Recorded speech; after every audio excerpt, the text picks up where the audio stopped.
Okay, I'm gonna try to do like a daily briefing of the Western or the Pacific Basin, and I'm going to be using the surface analysis from OPC, and it's a Mercator projection.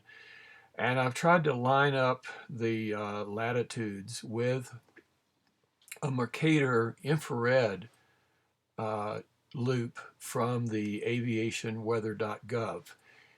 It's the North Pacific sector off the international uh, tab from aviationweather.gov, and that's under observations.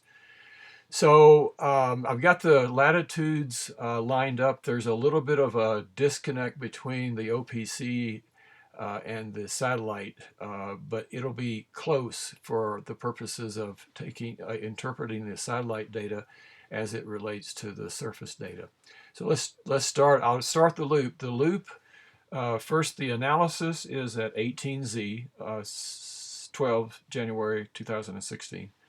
The loop actually runs from 1715 within a 15 or a 30-minute period, and it ends. I'll loop it here.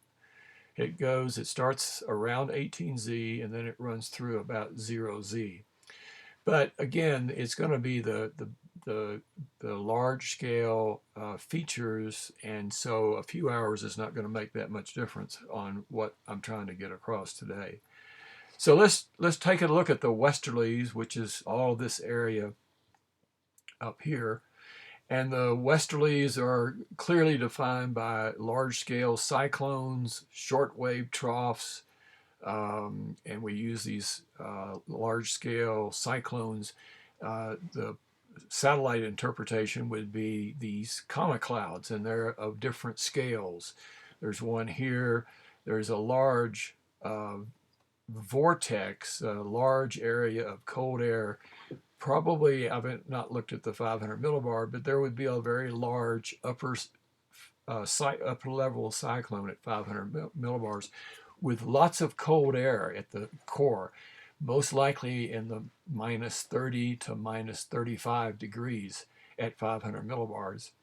And the cold air aloft is noted by, and it causes a very strong instability pattern noted by the very cold cloud tops.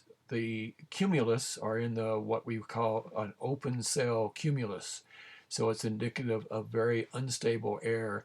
And these are all cumulus, cumulonimbus. I'm sure there's thunderstorms most likely in some of this. Perhaps this is not quite as cold. You can see there's a wave working up toward the northeast along the cold front here. And with the core of the activity around this occluded cyclone here. And there's a shortwave trough almost looking like a comet cloud, much smaller scale, but it also contains a pocket of cold air. And it's causing this buckling effect along the poleward edge of the tail of the comet. And on the surface analysis, the occluded cyclone is here, which indicated here by the occluded front. And then there's the cold front that stretches down this way, which would be something along the lines here. And this is convection. So that would be the cold front at the surface, right along where the cumulus are. And there's a low analyzed here, which would be this embedded wave on the what we would call would be one of several probably waves that have formed on this, and it's being caused by this short wave that's working up to the backside along the jet stream here, and the jet stream then goes back over this way. So this short wave has caused cyclogenesis, and it's analyzed here. Most likely this feature here is the remnants of the initial low or wave, which has now died out, and it's probably back in this area somewhere right in here.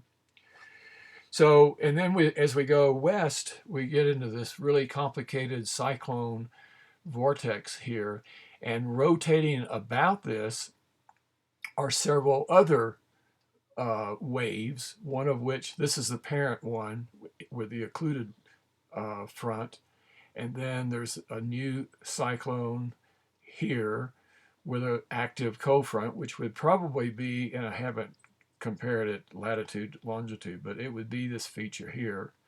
And then the front then extends over here. And coming off the Japanese coast, there's another wave that's working along the upper trough here. And this caused another cyclogenesis in this region, which is this feature here. So that's in a nutshell of how you might be able to use the infrared satellite data to compare it to the analysis in the westerlies. Now, in the tropics, this is a designated zone for the ITCZ. So that's along these features of here. And one of the interesting things of this loop is the hurricane. It's Hurricane Paley. And it's in this area. It was this morning at 90 knots and a fairly strong hurricane, tropical cyclone for this time of the year. And it's this feature here. And since 12Z, the eye of the storm was visible during the nighttime, according to the discussions, and then it became clouded over and they lost the eye. But now I see there, right there at the cursor, is probably the eye of the hurricane.